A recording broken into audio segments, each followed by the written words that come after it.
Hey everyone, welcome back. Ready for another deep dive? Always ready to dive in. Awesome. Well, today we're tackling the idea of the inner call. Ooh, interesting. Yeah. We've got some really fascinating source material that approaches it from a spiritual perspective. Okay, I'm intrigued. But don't worry, we're not going full on mystic here. Uh-huh, good. Practical is always better. Exactly. This is all about real-world steps you can actually use to live a more authentic and purposeful life. Love it. So picture this.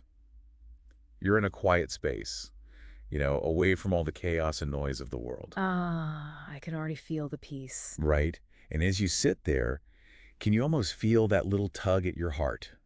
A tug. Like a quiet whisper that's guiding you towards something more. Okay, I think I know what you mean. That's your inner call. And that's what we're going to unpack today. Sounds like a journey. It is. We're going to figure out how to hear it, how to trust it, and most importantly, how to find the courage to actually act on it. That last part is key. It totally is. It's not always a huge dramatic epiphany. Yeah, you're right. It's often much subtler than that. Like, how would you describe it? I think it's more like a series of gentle nudges. Nudges, huh? Yeah, like a growing sense of knowing that something's got to change, or like there's this direction you need to take. Right. And sometimes it's tough to even notice those nudges, isn't it? Oh, absolutely. With everything going on in our lives, it's easy to miss them. For sure. So how can we learn to recognize them? Think of it this way. Have you ever suddenly felt like you needed to speak up for yourself at work? Even if you're usually shy. Yeah, exactly. Or maybe you randomly pick up a book about something you've never even thought about before. And it turns out to be exactly what you needed. Bingo. These seemingly small things, these sparks of intuition, could actually be your inner call trying to get through. Wow. Okay, so I'm starting to see how this shows up in our everyday life. It's always there. But here's what I'm wondering. What if we start to recognize those whispers, but we hesitate? Hesitation is a big one. We doubt ourselves, we're worried about what others will think. And we end up just ignoring it. Exactly. That's where the trust part comes in. And trust me, that's often the hardest part. I bet. So what does the source material say about that? Well, it really emphasizes that the path the inner call suggests often leads us away from those familiar, well-trodden routes. Oh, interesting. Like it's taking us off the beaten path. Exactly. It's asking us to embrace uncertainty, to take a leap of faith, and honestly, sometimes that feels really scary. Totally. It's like we're being called to step outside of our comfort zones. To break free from those societal expectations that might be holding us back. And it makes you wonder, how do we even know if we're on the right track? Right. What if it's just us misinterpreting things and we end up making a huge mistake? That's where the idea of synchronicity comes in. So imagine you're thinking about a big career change. You're feeling that tug, like you said, towards something new. Then, totally out of nowhere, you run into an old friend who works in that exact field. Whoa, it's like a sign. Exactly, like a little wink from the universe. Confirming that you're on the right path. You got it. Wow, those synchronicities would definitely make me feel more confident about following my intuition. It's like the universe has your back. Totally. But let's be real, following this inner call, especially when it challenges those expectations we've been talking about. It can be pretty daunting. It can be. Yeah. So what helps us push through that fear? There's this powerful question in the source material. What do we truly lose when we live out of alignment with our inner truth? That's deep. It is. Think about it. Are we actually losing anything concrete by sticking to what's familiar? Or are we missing out on something much bigger? Like a life that truly feels authentic and fulfilling. Wow. That question really makes you think. Right. It challenges us to look at our fears. To ask what we're holding on to and why. Are we more afraid of changing? Or of the regrets we might have if we stay stuck. That's a great point. And often the things we're afraid of losing, like relationships, security, status. They're not as solid as we think. Exactly. And what we gain by embracing our true selves often outweighs anything we might perceive as a loss. Okay, but how do we move past those ingrained fears? How do we take those first steps? It's one thing to hear those whispers and trust those nudges. But how do we actually live in alignment with our inner truth? Yeah, how do we put it into practice? The source suggests starting small. You don't have to make huge, sweeping changes overnight. Phew, that's a relief. It's more about making deliberate choices that reflect what truly brings you joy and meaning. So, like what? Give us an example. Well, maybe it's saying no to a social event that you really don't want to go to. Oh, I need to get better at that. Or maybe it's finally making time for that creative project you've been putting off. Yes. Carving out that time for yourself. Exactly. It's about those little things. So it's not about forcing ourselves to make big decisions right away. Right. It's about making choices, even small ones, that are in harmony with our inner call. I love that. Each of those choices is like a vote for the life you truly want. Vote for your authentic self. It's about shifting your actions to align with your inner compass, one step at a time. So it's about taking action no matter how small. Absolutely. It's not just about listening passively. And with each action, you start to build trust. Trust in yourself and in that guidance. Wow.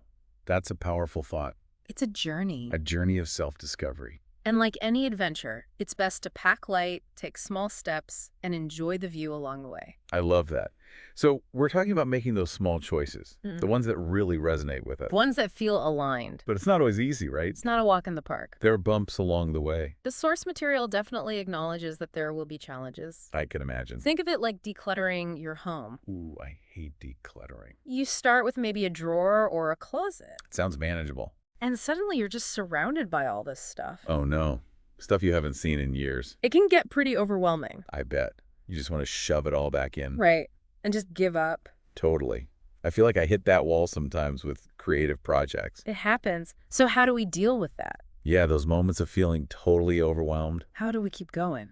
Especially when it feels like we take one step forward and two steps back. The key here is remembering that resistance. That feeling of just wanting to quit. It's not a sign of failure. Really? It's actually part of the process. Interesting. Think of it like working out a muscle.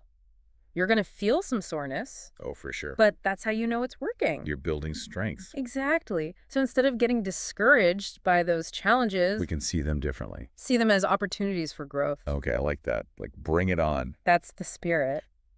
This challenge is going to make me stronger. More resilient. You got it. Yeah.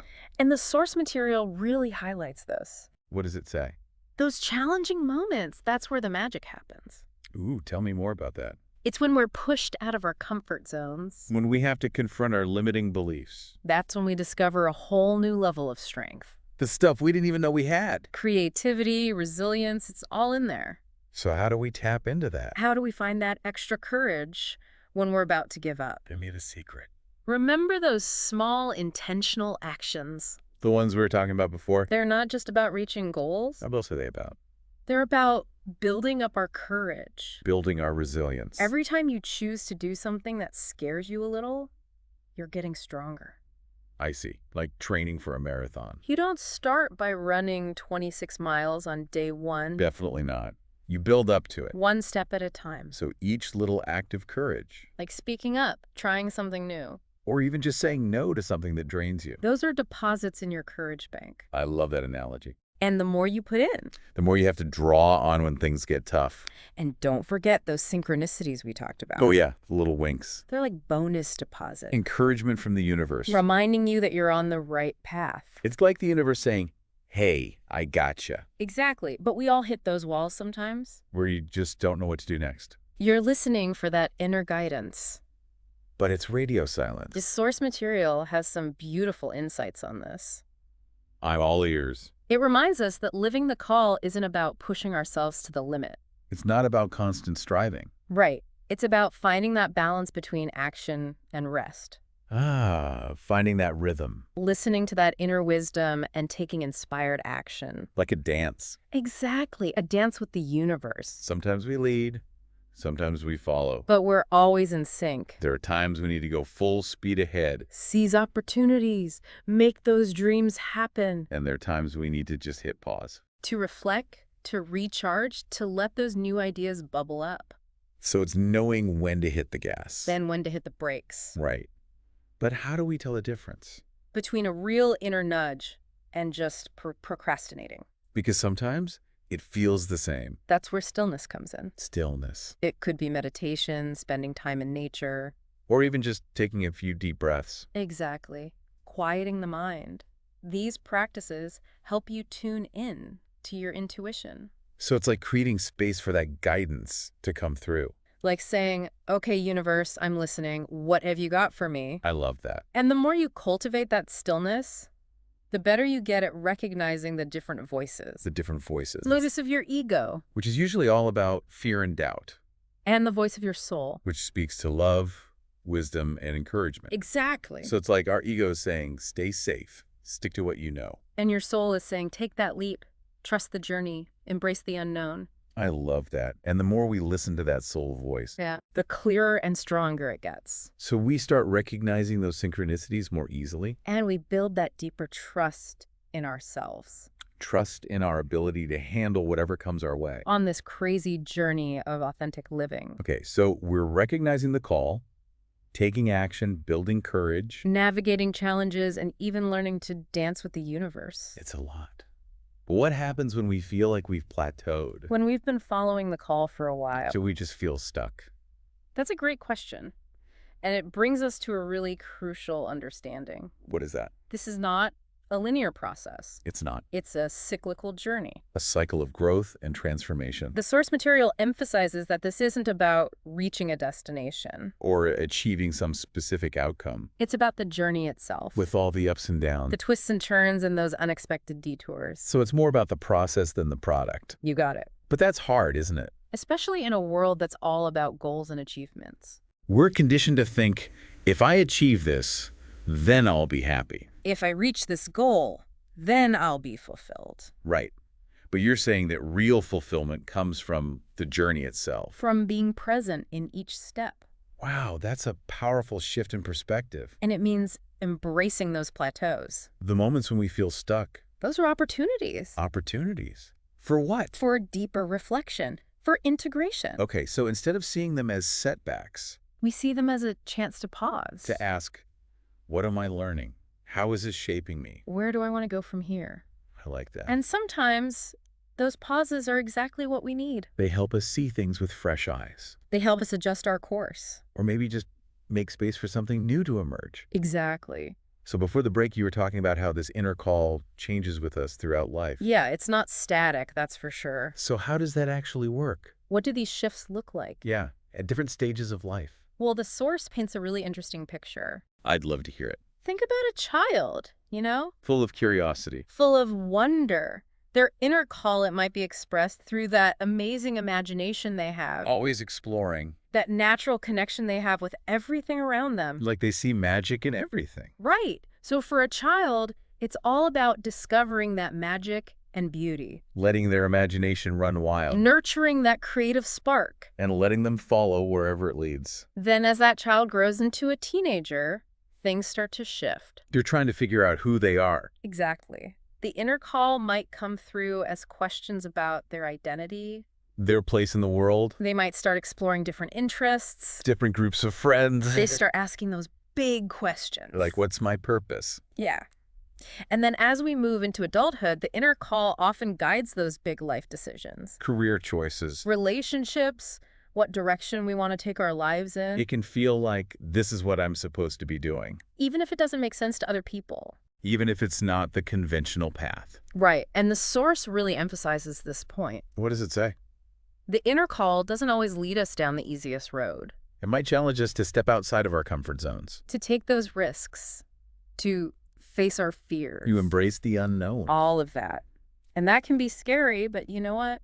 It can also be incredibly freeing. When we give ourselves permission to follow our own unique path. Even if it looks totally different from everyone else's. There's this sense of freedom, a sense of aliveness. I love that. It's not about fitting into a mold. Exactly. It's about figuring out what brings you joy. What gives your life meaning? What fulfills you. Yep. And that journey, well... It might take us in directions we never imagined. Exactly. But in those moments of surrender... When we really trust. That's often when we discover our greatest gifts. Our deepest purpose. And then as we get to those middle years... Midlife.